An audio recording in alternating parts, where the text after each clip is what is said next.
juntos dar sequência ao estudo do Evangelho segundo o Espiritismo, no capítulo 8, Bem-aventurados, voltou. Bem-aventurados os pacíficos.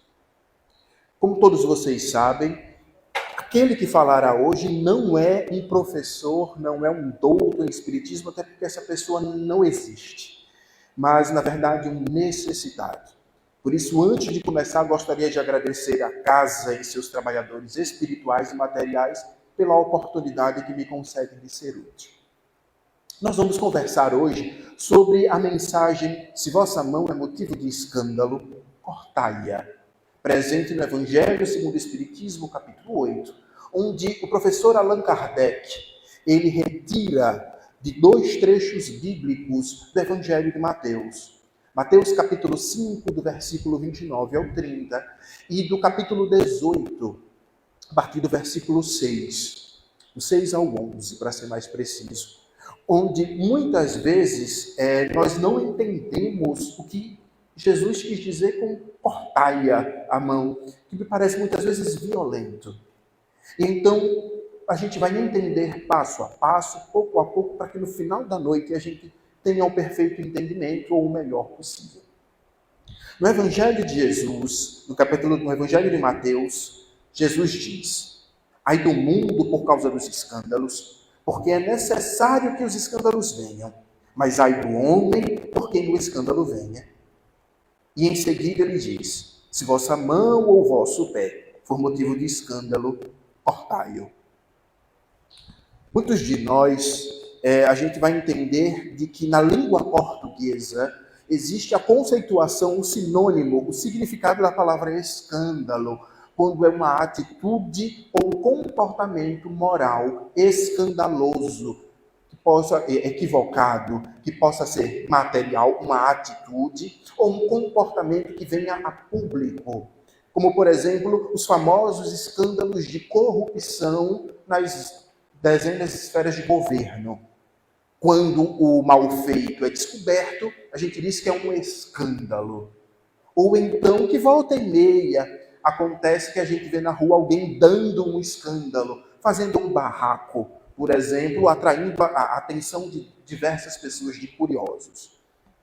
Mas, Jesus traz um sentido moral do escândalo, onde na própria Bíblia, em seu Antigo Testamento e no Velho Testamento, nós temos diversos exemplos de escândalos. Como, por exemplo, no Velho Testamento, como a bebedeira de Noé, que se embriaga e tira a sua roupa. Ou como, por exemplo, a mentira de Abraão, lá no livro de Gênesis, o primeiro livro bíblico. Mas também como a traição do rei Davi, lá presente, escrito em 2 Samuel. Mas, com Jesus traz o conceito de escândalo moral, onde a Bíblia ela é escrita no Novo Testamento, os ensinos de Jesus, ele é escrito no grego. Então, Jesus traz o conceito de escândalo do grego, que do grego é escandalizo, que é um sentido moral.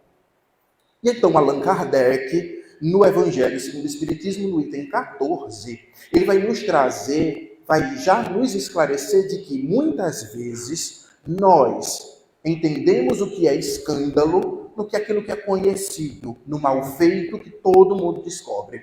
Mas para o Espiritismo, afinal, o entendimento que nós buscamos destas passagens de Jesus é espírita, nós entendemos como o mal feito, como o escândalo, que significa o erro, quando eu erro, quando eu levo o outro a errar, quando eu tropeço, porque escandalizo em grego é tropeçar, mas modernamente o pecado.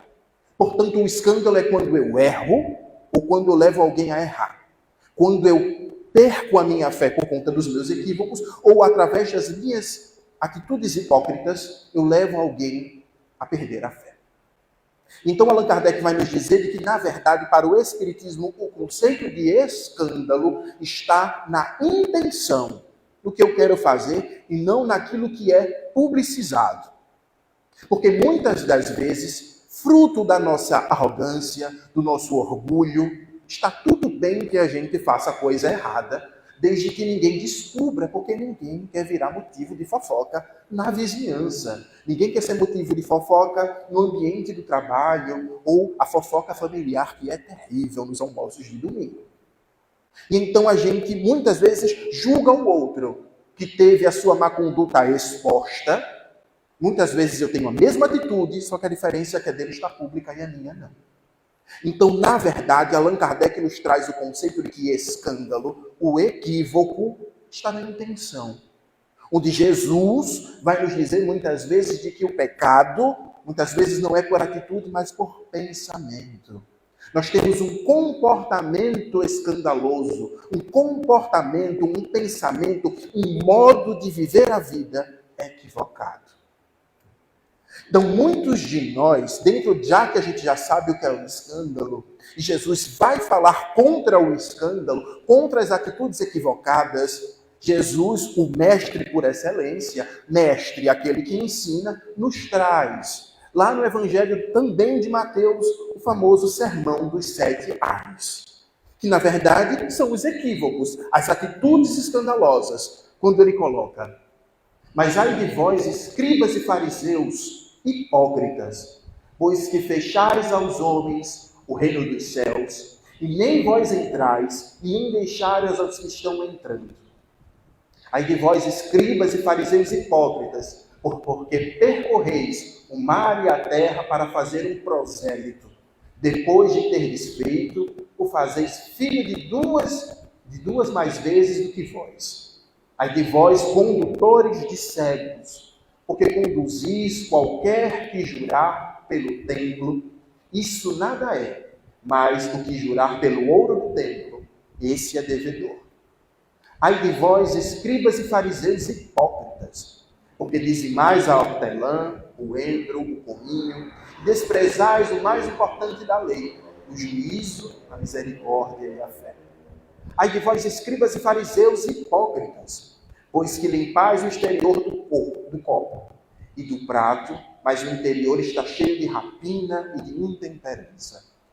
Ai de vós, escribas e fariseus hipócritas, porque sois semelhante aos sepulcros caiados, por fora realmente parecem formosos, mas interiormente estão cheios de ossos de mortos e de toda a imundície.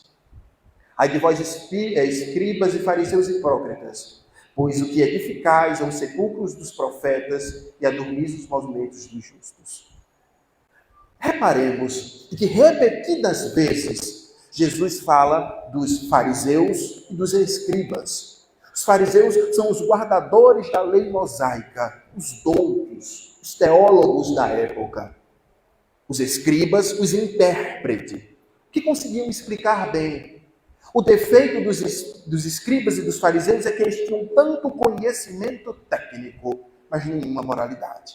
É por isso que Jesus os chama de sepulcros caiados de branco, bonitos por fora, mas podres por dentro, porque estavam voltados a uma prática exterior. Querem parecer polidos, querem parecer fervorosos, querem parecer éticos e honestos. Mas as intenções com que realizam as atitudes são hipócritas. Porque quando ele coloca aqui de que dizimam o dinheiro da hortelã e do endro, é que cumprem a lei da época do dízimo, mas fazem isso de uma forma hipócrita e não bem intencionada. Por isso voltamos à atitude escandalosa. Quantos de nós não nos equivocamos no nosso caminho? Quantos de nós não repetimos e repetimos e repetimos erros e equívocos, mas na frente dos nossos irmãos de casa espírita, ao lado dos nossos irmãos familiares, dos nossos colegas de trabalho, a gente passa uma imagem de polido, de ético e de fervoroso. Muitas vezes o sepulcro caiado de branco somos nós. Desde que ninguém saiba, está tudo bem aos olhos humanos. Aos olhos de Deus, jamais. Por outro lado, muitas vezes nós vimos agora todo este processo de Jesus dizendo que o escândalo é equivocado, de que o escândalo é um equívoco moral, mas ao mesmo tempo, Jesus vai nos dizer que há uma necessidade do escândalo. o que aparentemente parecia um contrassenso. Como pode Jesus nos dizer que ai do escandaloso, do que o escândalo é errado, e 2 minutos depois ele dizer que o escândalo é necessário? Como assim? Parece um contrassenso, não faz sentido de que eu não posso escandalizar, eu não posso errar, mas é necessário que haja o escândalo. Então, como isso se processa? No Espiritismo, nós entendemos de que todos nós estamos fadados à perfeição relativa. Começamos simples e ignorante, e um dia seremos anjos, se por assim podemos dizer, dada uma perfeição relativa. Mas dentro do processo evolutivo, em que muitas vezes nós encarnamos, desencarnamos, fracassamos, acertamos e temos equívocos. Se nós abrirmos o Livro dos Espíritos, a partir da questão número 100, onde Allan Kardec nos traz a escala espírita, onde a termos humanos não é absoluta, mas para entendimento nosso humano. Allan Kardec vai dividir em 3 grandes categorias os espíritos, os seres humanos, nós. Entre espíritos inferiores, espíritos bons e espíritos superiores. São os espíritos puros, melhor colocando, o topo da escala. Onde na base da escala, ou seja, na terceira ordem, estão os espíritos inferiores. Onde muitas vezes somos nós que nos comprazemos no mal. A gente faz o mal porque a gente gosta.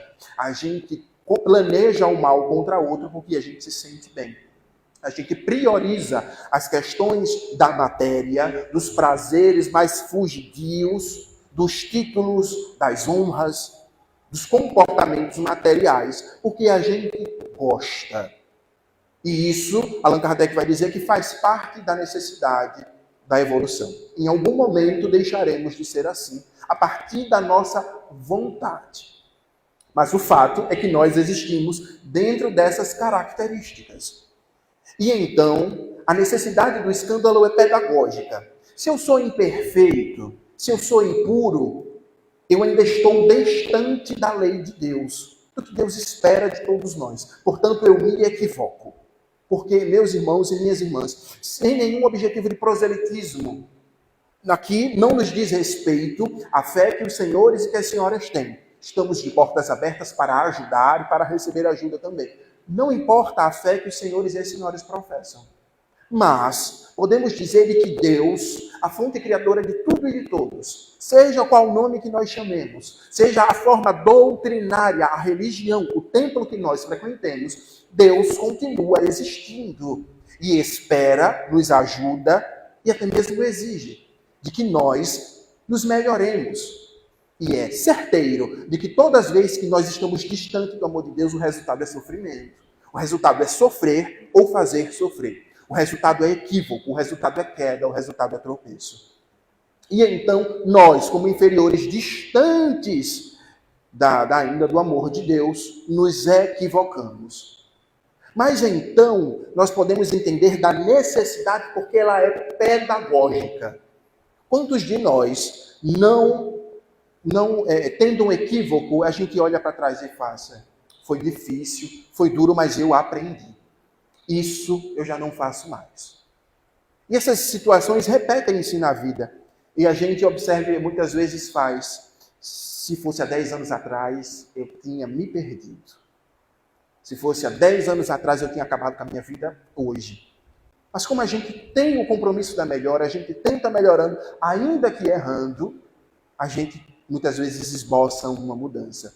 Daí a necessidade do escândalo, quando ele vai colocar. É necessário que o escândalo venha, porque é preciso que a gente aprender fruto dos nossos próprios tropeços.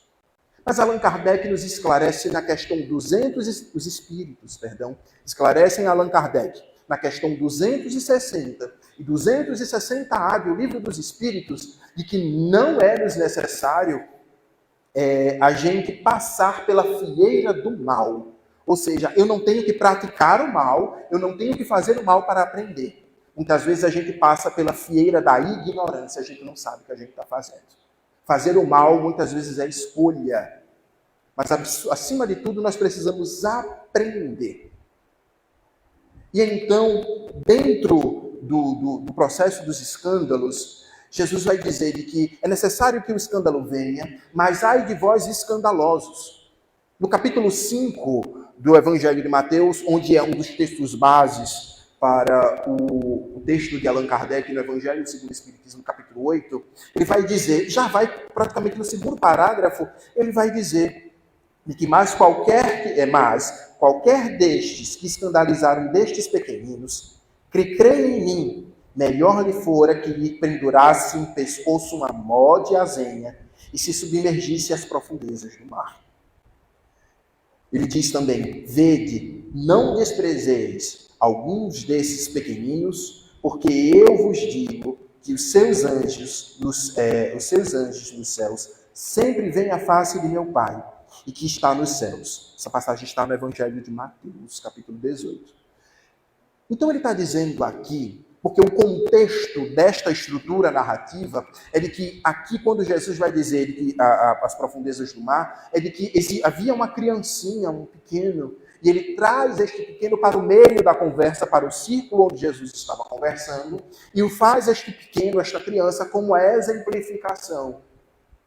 Mas nós podemos exegesicamente falar de que nós não podemos nos limitar aos pequeninos, às crianças, aos pequeninos físicos, mas os pequeninos, todos aqueles necessitados, os indefesos, os mais pobres, aqueles que não têm nenhum estudo, aqueles que, se a gente aprontar contra eles, eles não têm meios de buscar a justiça, não digo nem vingança, a justiça contra nós. E que só resta-lhes a justiça de Deus.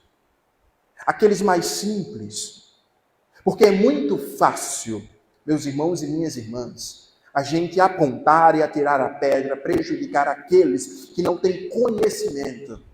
Nós vemos repetidas vezes quantos empregadores, tendo um funcionário em sua empresa, no seu quadro de funcionários, os exploram em cima de suas necessidades, porque sabem que podem explorá-los, porque não tem, eles precisam trabalhar, portanto o aceitam. Isso é um escândalo. Isso é um ataque à honradez das pessoas, à dignidade humana. Quantos e quantos de nós, quantas vezes a gente ouve, você sabe com quem você está falando?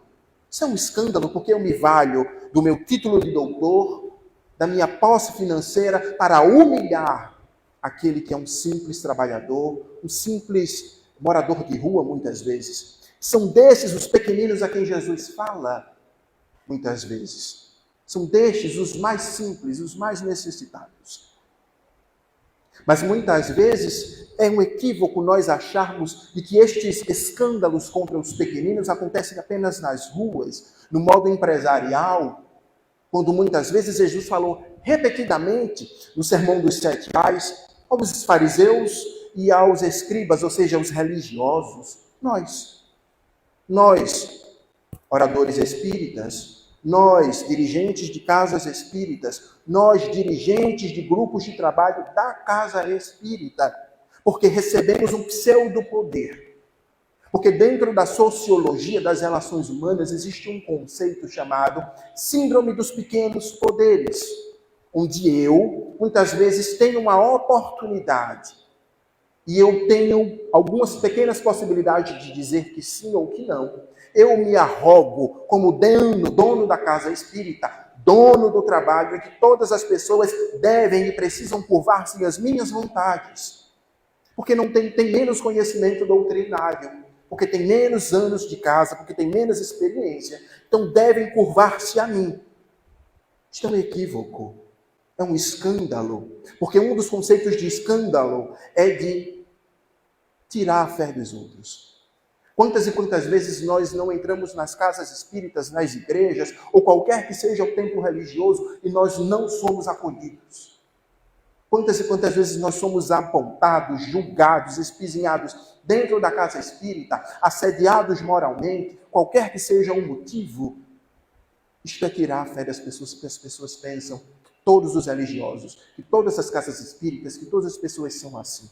Nós não temos este direito, quando na verdade este pequeno poder, este falso entendimento é fruto de uma imoralidade daquele que faz esta conduta equivocada. Porque a casa espírita existe antes de mim e continuará existindo após a minha passagem.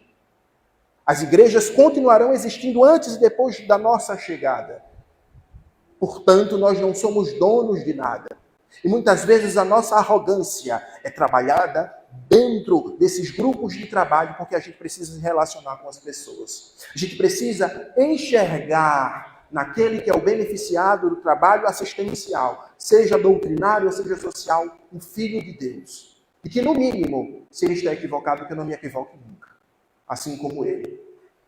Portanto, cabe a nós espíritas receber as pessoas com dignidade, com respeito, não ter um comportamento farisaico, hipócrita, de julgarmos as pessoas.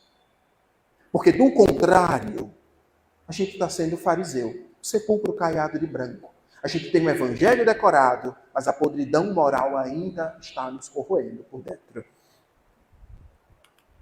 Mas então, como nós falamos, porque neste slide aqui, quando Jesus vai dizer que não desprezei alguns destes pequeninos, porque os anjos que eles veem a face do céu é um alerta. Meu querido, não prejudique os filhos de Deus. E isto não é uma ameaça, isso é um alerta. Ao mesmo tempo que é um alerta, é uma certeza de que muitos de nós, meus irmãos e minhas irmãs, me perdoem se tiver alguém muito abastado e muito humilde, mas muitos de nós estamos na base da pirâmide social. Nós somos os peões de obra. Nós não somos em espiritismo os mais profundos conhecedores. Mas, então, ele nos alerta aqui. Não ofende, não. Não pisa, não. Não humilha. Não exponha os pecados e os equívocos dos outros. Porque estes desvalidos materialmente podem e são assistidos por Jesus Cristo diariamente. Afinal, bem-aventurados os aflitos, porque serão consolados. Então, se em algum momento alguns de nós foi ou está sendo pisado, humilhado, que tenhamos consciência de que nós somos assistidos por Jesus Cristo, de que a tempestade em algum momento passará. Aos que pisam, com muito cuidado. Não é uma ameaça, mas é uma certeza de que Deus está vendo. E de que quando nós somos espíritas, falamos em nome de Jesus Cristo, muito será cobrado de que muito foi dado. Porque nós temos os mais profundos conhecimentos doutrinários, evangélicos, sobre imortalidade da alma, sobre um código moral. Porque Allan Kardec diz que reconhece-se o espírita pelo seu processo de transformação moral. Mas ainda que nós, muitas vezes, possamos estar pisando as pessoas, é escandalizar. Quantos de nós não apontamos os outros pecador, hipócrita, mentiroso, sem saber que essas pessoas podem estar fazendo um esforço imenso para a sua modificação. Mas o fato é de que tudo há consequência.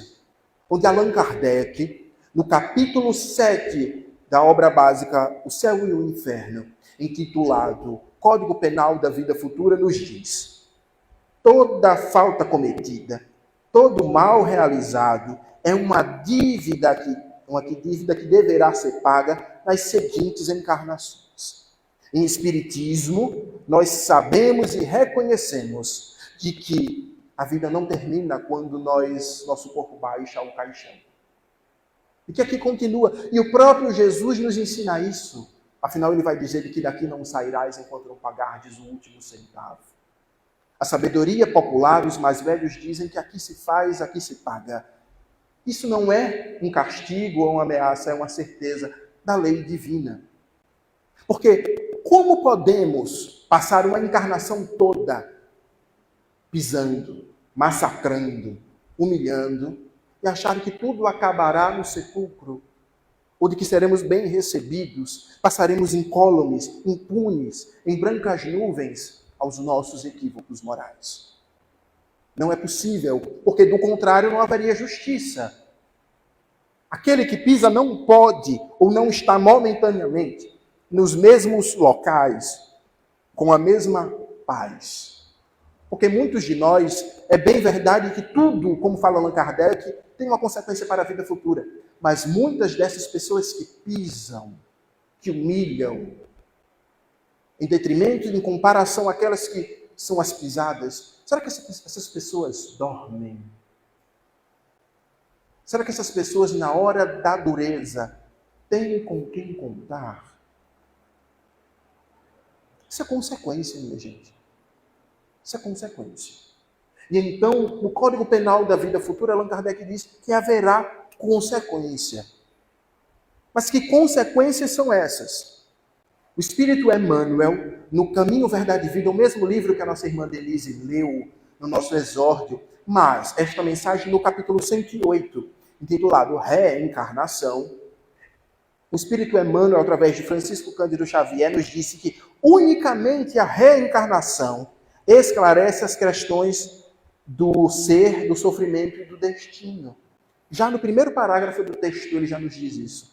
Porque somente a reencarnação consegue entender, explicar e se mostrar factível diante dos desmandos daqueles que se dizem poderosos ou que simplesmente são arrogantes.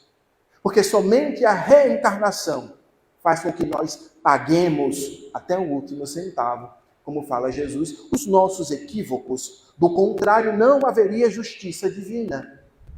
Porque como explicar alguns que tanto nascem na opulência, sem nada fazerem, enquanto outros que tanto lutam na mais profunda miséria, embora sejam competentes e capazes, não conseguem chegar lá. Somente a reencarnação consegue dar lógica e sentido a determinadas, a uma série de provações e de experiências que nós passamos. Emmanuel também diz, ao longo do texto do 108 do Caminho, Verdade e Vida, de que muitas das experiências mais dolorosas da existência, sejam físicas como doenças, emocionais, a carência, ou psicológicas de desequilíbrio, estão ligados a desequilíbrios e a desmandos, a escândalos das encarnações passadas. Onde muitas vezes o que a gente reclama hoje, que nós não temos, é fruto de um equívoco do passado. Não sempre, não podemos ser puristas e ingênuos e achar que tudo é causa passada de sofrimento. Mas o fato é de que na questão 260 e da questão 260A do Livro dos Espíritos, os Espíritos dizem a Kardec de que nós pedimos para passarmos por determinadas experiências na Terra, porque conscientes no mundo espiritual entre uma encarnação e outra, de que nos equivocamos, pedimos para sermos desprovidos de determinadas capacidades, de determinadas oportunidades. Chegamos em dezembro, e quem é que não está maluco para ganhar, nem que seja dividindo a Mega Sena da virada? Muitos de nós, a gente já está até pensando no número que a gente vai jogar. Quem, por favor, me chame para fazer um bolão, tá? Inclusive, mas aí a gente diz, se eu ganhar nessa Mega Sena da virada, eu vou prestar caridade, eu vou viajar ao mundo, eu vou estudar, eu vou me aculturar, eu vou mudar a vida dos meus filhos, dos meus sobrinhos. Será? Será mesmo que todo mundo vai fazer isso mesmo? Porque muitos de nós chegamos às casas espíritas com seus males físicos ou morais em razão de sofrimento. Sofrimento destas ou de outras encarnações. Onde muitas vezes o sofrimento é aquilo que a gente tem e não consegue alcançar. A benefício do reencarnante. Pois muitos de nós, muitas vezes, se a gente enriquecesse, a gente nunca teria chegado aqui. Porque a gente taparia os buracos da peneira com dinheiro. Mas dinheiro não compra felicidade, apenas aluga. Aluga. Porque quando não tiver mais dinheiro, não tem mais felicidade. Então não é nosso. A gente não tem amizade sincera, a gente tem cliente. A gente tem usufrutário do dinheiro conosco. Então, muitas vezes, a gente pede um dinheiro que nunca chega e muitas vezes não falta o pão. Não falta o pão. Não falta a oportunidade, mas a gente quer mais. Pode ser consequência de experiências passadas em que nós caímos no dinheiro, na experiência da riqueza, muitas vezes. E então, tristes, lamentosos, a gente chega a pensar, mas isso então é o meu karma. Eu não consigo um amor, eu tenho uma deficiência física, uma determinada doença. É culpa do karma. Meus irmãos e minhas irmãs, embora amplamente difundido a palavra e o conceito de karma, o karma para o Espiritismo em sua essência, em seu conceito, não existe. Vamos repetir. Não existe karma no Espiritismo. Por quê? A palavra karma, ela é do original do sânscrito, amplamente difundido no processo de reencarnação nas filosofias asiáticas orientais, por exemplo, no hinduísmo, onde o indivíduo reencarna nas rodas da reencarnação, muitas vezes como punição. Reencarna-se para ser punido.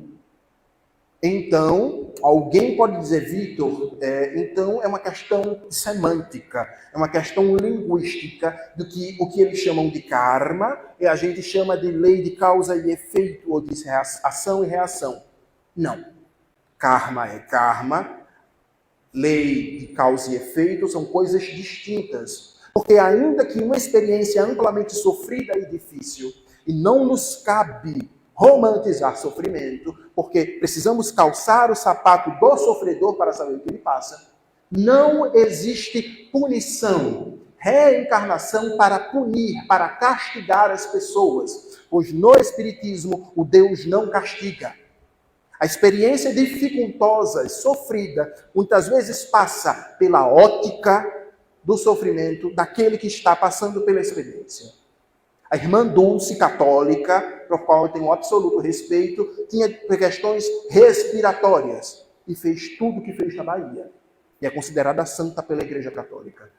Francisco Cândido Xavier, com uma deficiência severa dos olhos, produziu 450 livros psicografados. Eles não lamentavam, eles não sofriam. Eles iam em frente, apesar da dureza. E nós, as experiências dificultosas para o Espiritismo não é punição, é pedagógico. Meu filho, aprenda. Meu filho, progrida. Portanto, diante das dificuldades, nós temos duas escolhas. Porque muitas vezes o sofrimento, a experiência está posto. Eu não tinha para onde correr. Então, nós nos perguntamos, Senhor, por quê? Não adianta. Não adianta. Joana de Ângeles vai nos falar em resignação dinâmica. Aceite. Está doente? Aceite que está doente. Está desempregado? Aceite o desemprego. Está sozinho? Aceite a solidão.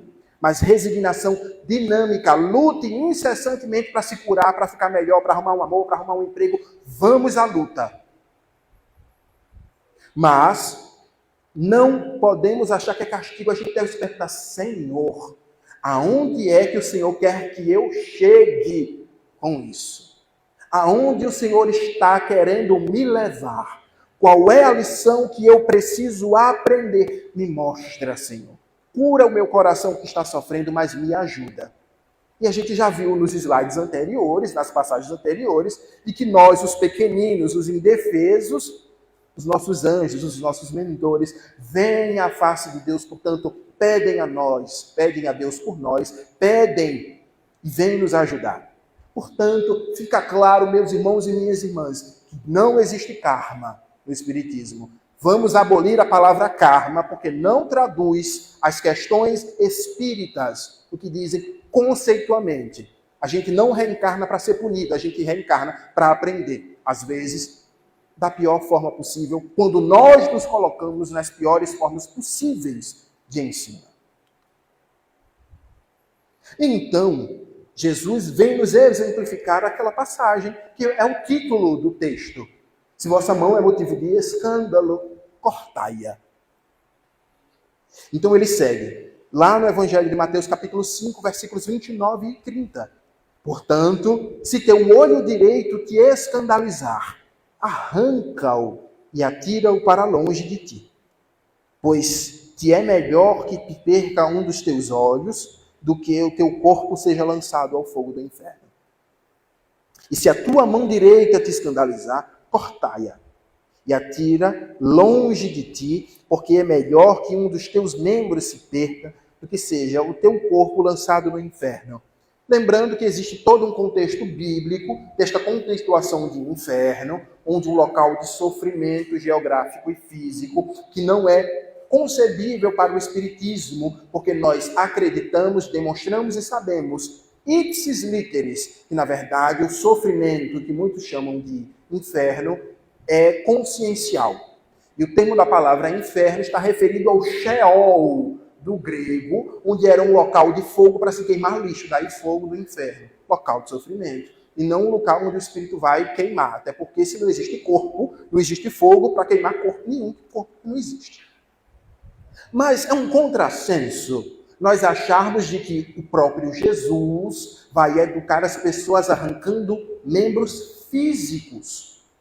Afinal, é o mesmo Jesus que vai na mulher adúltera livrá-la de um sofrimento físico, do apedrejamento que mataria o seu corpo. Portanto, Jesus já nos exemplifica de que não há mudança sofrendo o corpo. É por isso de que muitas vezes nós dizemos, a carne é fraca. Eu faço porque não resisto à tentação. A minha carne é fraca. Eu tento, mas não consigo. Mas no Código Penal da Vida Futura, Allan Kardec, já no primeiro item, é só abrir o capítulo 7 do Céu e Inferno, tem lá, a carne é fraca. Onde Allan Kardec nos esclarece de que é muito conhecido, apesar de nós sabermos, e que existem questões que são fisiológicas, corporais, existem questões espirituais, mas de que ele vai nos orientar, e é bem verdade, através dos tempos, e que já existe uma unidade de pensamento em todos os espiritualistas, de que o espírito é quem comanda o corpo, de que o cérebro espiritual é quem traz os conhecimentos e as capacidades para o cérebro físico, ou seja, quem comanda é o espírito. Logo, se a carne é fraca, é porque o espírito é fraco. Porque quem comanda o corpo ainda está fragilizado nos escândalos, se comprazendo nos equívocos. Quantos e quantos de nós sabemos dos malefícios das drogas naturais, das drogas químicas legais ou ilegais? E aqui a gente não faz nenhum juízo de valor, tá? É só técnico. Mas a gente sabe que faz mal para o corpo físico. Toda a história mediúnica sabe de que existem espíritos em questões que desencarnaram em questões de dependências de drogadição, que continuam em desequilíbrio em razão de buscarem sua mente se condicionou enquanto encarnado e continua buscando a droga, consequentemente um sofrimento espiritual. Mas na verdade a gente tem que se conscientizar de que nós somos donos do nosso corpo, donos da nossa vontade, e que a gente pode tudo. Jesus diz, vós sois deuses. Nós podemos uma série de prodígios, de capacidades, de possibilidades que nos fortifica. Se o espírito ainda está fraco, cabe-nos fortificarmos espiritualmente através do Evangelho de Jesus. Sem fazer prosélitos, sem mandar ninguém virar espírita, sem mandar ninguém a lugar nenhum. Mas esforçando-se pela modificação. Se eu bebo, se eu me drogo, se eu tenho hábitos viciosos, por que não buscar uma ajuda medicamentosa, uma ajuda terapêutica psicológica? Mas aí, muitos de nós, não, mas comigo é diferente. O indivíduo bebe do meu lado, se droga do meu lado, juntos, comparsas. Não, mas ele é mais drogado que eu. Que hipocrisia, minha gente. Muitas vezes, a gente precisa admitir que está doente. A gente precisa dizer que estamos fragilizados espiritualmente, que precisamos de ajuda. Este é o primeiro passo para o processo, para a fortificação do espírito. Não é que tudo vá fluir, mas precisa de um esforço. Ajuda-te e o céu te ajudará. E então, muitos de nós, em toda a existência corporal, nós vamos passando por um processo de tantas dificuldades. O objetivo de hoje é que nós possamos entender que Jesus não está falando de cortar a mão física, mas cortar o mal moral. Todos nós, em nossas orações, temos um objeto que nos leva a orar. Geralmente o sofrimento. Então, este é o nosso escândalo, porque aquilo nos leva a sofrer, a perder a fé, a separar as famílias, a não ter conexão com pessoas. Então, este é uma moral, a mão que precisa ser cortada, o instrumento, o móvel que me liga ao fracasso, ao escândalo, o que me prejudica espiritualmente, seja físico, seja comportamental, seja espiritual. Todos nós temos alguma coisa que nos faz sofrer veementemente. E a gente pede a Deus para voltar no passado, mas não é possível. A gente pede a Deus para se livrar, mas não é possível. A gente só pode seguir em frente. Então, que a gente possa pedir a Deus, Senhor, me ajuda a vencer este mal. Senhor, me ajuda, arranca de mim, corta a minha mão. Porque ainda que seja difícil, que seja penoso, a gente já viu que existe a recompensa, que existe a assistência espiritual. De que muitos de nós precisamos rever também as nossas consciências, os nossos comportamentos, porque nos comprazemos no equívoco. E a gente diz que a gente tem uma personalidade difícil, a gente tem um gênio forte, e a gente levanta como se fosse um troféu o nosso defeito. Comigo é logo assim, eu boto para quebrar. Ah, não tenho paciência não, eu falo e falo mesmo. Interessante, porque quando a gente está paquerando, quando a gente está numa entrevista de emprego, a gente é doce, dengoso e polido. A gente sabe falar as palavras. E com quem não interessa, com quem nos diz respeito, a gente escolhe as piores palavras do dicionário. Muitas vezes a gente sabe qual é o nosso objetivo e a gente observa se aquela pessoa vale a pena ou não a nossa educação, o nosso respeito ou não. Então, quando a gente passa a deixar de se orgulhar do que a gente é. Tem gente que diz, eu não tenho educação não, eu falo mesmo. Interessante, você fala exatamente com aquelas pessoas que você não precisa. Escândalo, os pequenos que Jesus fala. Portanto, cabe-nos a correção. A gente já se habituou com o defeito, é quase que um móvel da família. A gente coloca a cadeira com o defeito sentado do lado da gente. E tão íntimo, e tão ligado que a gente é. Mas aí a gente faz a seguinte reflexão. Todas as nossas qualidades, porque ninguém é sem qualidade, estamos progredindo ainda que lentamente. E os nossos defeitos também nos colocaram exatamente no dia de hoje. Estamos satisfeitos com o ser humano que nós somos? Será que estamos satisfeitos? Ainda que melhoremos, não podemos ser como a Gabriela, da música de Gal Costa, eu nasci assim, eu cresci assim, e vou sempre assim. Porque quem fica parado é poste. A gente é espírito, a gente precisa progredir. Estamos satisfeitos com quem nós somos hoje? Os nossos equívocos que nos afastaram dos nossos familiares, nós já pedimos perdão, nós já admitimos que equivocamos, nos esforçamos para mostrar que estamos melhorando. Esta é a chave do entendimento da passagem. Precisamos cortar os laços que nos prendem ao mal, ao equívoco, ao escândalo, aquilo que nos derrota. Porque, ainda que nós humilhemos os outros, o principal prejudicado somos nós mesmos, porque estamos isolados, porque nos sentimos sozinhos. Será que vale a pena continuar a sermos quem somos, do jeito que somos? Precisamos arrancar os nossos males morais. Como encerramento, nós trouxemos a passagem de João 10:10. Eu vim para que tenham vida e tenham vida em abundância. Porque muitas vezes o que a gente não vive, a gente sobrevive. A gente aguenta, a gente suporta estar vivo. E esse não é o objetivo da encarnação. Nós viemos aqui, embora a felicidade real não seja deste mundo, conforme diz o Evangelho, a gente também não veio aqui para sofrer. A gente veio aqui para se melhorar. E as oportunidades, ainda que muito sutis, são dadas. Portanto, que a gente possa viver em abundância, viver em harmonia, viver em respeito. Então, meus irmãos e minhas irmãs, muito obrigado pela paciência misericordiosa que me concederam de emprestar os ouvidos para ouvir este necessitado. Essa pessoa que está cheia de mão, de pé e de olho para arrancar, mas que está tentando. Muito obrigado por terem vindo. Muita paz a todos. Que sejamos fortes no progresso. Que assim seja. Péssimo. se a felicidade, de que forma ela vem até nós. Que a nossa transformação esteja sempre em nós. Mandamos em nós mesmos, tenham noção disso. Somos donos das nossas vidas.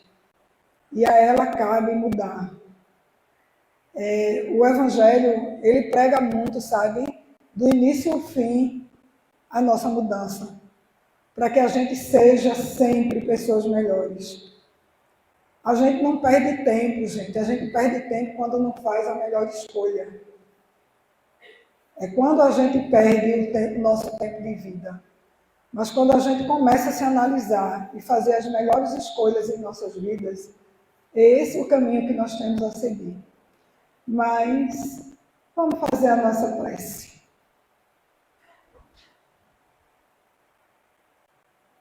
Senhor Jesus, te agradecemos, Senhor, pela oportunidade de uma boa lição, a oportunidade de ter chegado a essa casa, a oportunidade de ter escutado, ouvido o teu Evangelho.